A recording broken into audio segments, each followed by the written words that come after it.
Season 2 of Halo Infinite was released on May 3rd, 2022, and came with some much needed changes to spice up what was becoming a very stale multiplayer offering. It's been over 6 months since Halo Infinite multiplayer first dropped, and as promised, we're diving back in to see how this game has evolved over that time.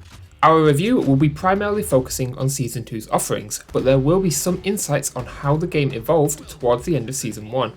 For transparency, I never stopped playing Halo Infinite throughout Season 1, and was checking in at least weekly, so whilst Season 2 is the primary focus of this review, we will be addressing the game as a whole. We'll be coming back to Halo and other multiplayer titles every season, so to stay up to date, make sure you're subscribed. Right, time to leave that lone wolf stuff behind. We're here to tell you if Halo Infinite Season 2 is worth your time. We always have room for another wolf. Let's start with the good. Some of the new additions for Season 2 are great. The 2 new maps, Catalyst and Breaker, are fantastic. Waiting 6 months for 2 new maps is a bit of a kick in the teeth, but I can put that behind me when the maps are of this quality. Catalyst brings a fresh new environment and verticality to Arena, and Breaker breaks up the big team battle flow in a fantastic way. The new battle pass is solid. There's always something in Reach that I'm excited to unlock, and we'll cover the new core and AI in our art direction and narrative sections.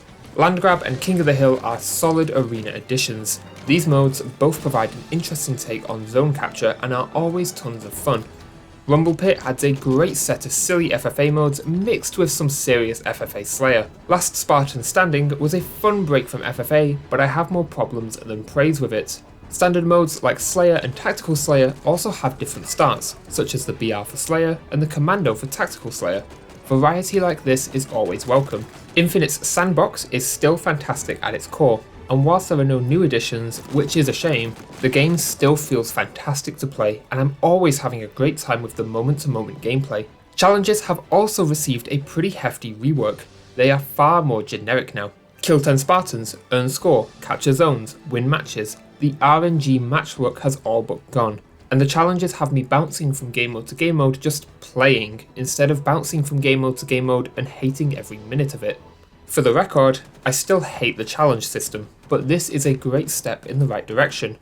With that said, there are still some outlier challenges like melee kill 25 Spartans, but that can easily be swapped out to something not stupid rather quickly. The current worst challenge in the game is to win a match of Rumble Pit. For this, you have to come first. Usually, challenges like this gain progress if you finish in the top 3. And with that, we are swiftly into my dislikes with the gameplay this season. Let's talk about Rumble Pit first, because this playlist highlights some major problems with how Infinite is built.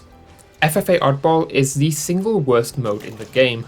Around 75% of my Rumble Pit matches are Oddball, and every single one has gone to time because players simply cannot hold the ball for long enough. You lose all offensive capability with no defensive buffs. It all simply devolves into a 12-minute team deathmatch. Vampire Ball fixes all of these issues by making the ball a one-hit kill and upping the holder's shields. The solution is already in the game. Why is it not the only FFA Oddball variant?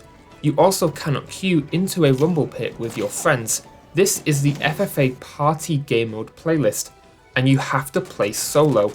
This is the same for Last Spartan Standing. Social Halo is just dead at this point. I'm also not a fan of how events are being handled. We've had 2 so far, featuring Last Spartan Standing and Landgrab respectively. Each one has showcased the new mode with some extra cosmetics to earn. This I really like. What I don't like is that events shrink the map pool for these modes. We had 4 maps for Landgrab and only 1 for Last Spartan Standing, and there really seems to be no reason for this. The event's goal is to make the game mode fun, but the tiny map pools have me begging for mercy before the end of the week. Now that both modes have more maps, they are a lot more fun. The only addition I really dislike this season is Last Spartan Standing, but I can appreciate that maybe this just isn't the mode for me. Each map is far too big for the player count, and each match slows to a crawl. Random power drops are frustrating, especially in regards to active camo and overshield. I think that this mode would have been far better suited to a smaller player count on the arena maps. 343 also removed both the tank gun from single player and some competitive jump spots in the arena maps. These changes have since been reinstated to the game, but why were they removed in the first place? The tank gun was a silly bit of fun in single player, and the jump spots gave the skill gap a nice edge for more competitive players. Quirks like this always give games more depth and add to the fun. They shouldn't be taken away. Finally, desync is still a major issue plaguing the game. This should be priority number 1, and yet it's been kicked down the road for almost 7 months.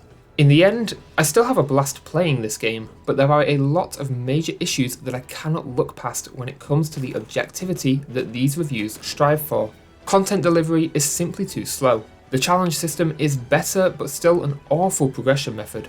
New game modes shoot themselves in the foot when introduced with tiny map pools. Events like Entrenched have their progress capped. I cannot play with my non-existent friends in free-for-all playlists, and desync is still here. With the right love and care, Halo Infinite could be the best Halo we've ever played. The gameplay is there, but it is buried under mountains of weird decisions.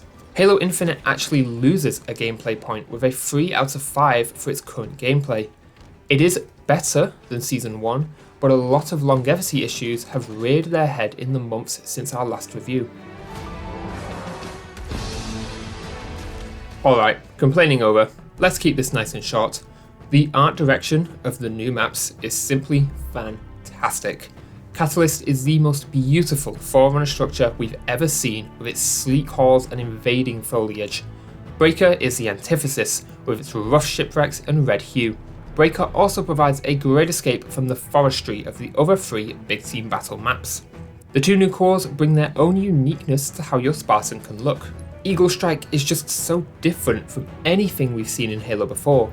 This core is almost dieselpunk in nature and brings a fantastically clunky World War II aesthetic to Infinite. RAKSHASA is the star of the show. This is my new favourite armour core with its scrappy nature. Every piece of gear for this core is salvaged, handmade or stolen, and it comes together to form this great aesthetic of Spartans that have utilised their environment. Finally, we should touch on the new lobby music, which is an expansion of the old.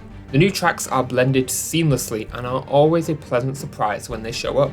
With Season 2, Halo Infinite's stellar art direction has only gotten better, and thus it retains its 5 out of 5.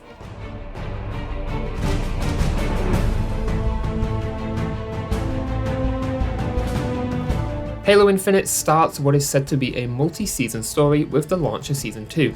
We're a long way from Spartan training now.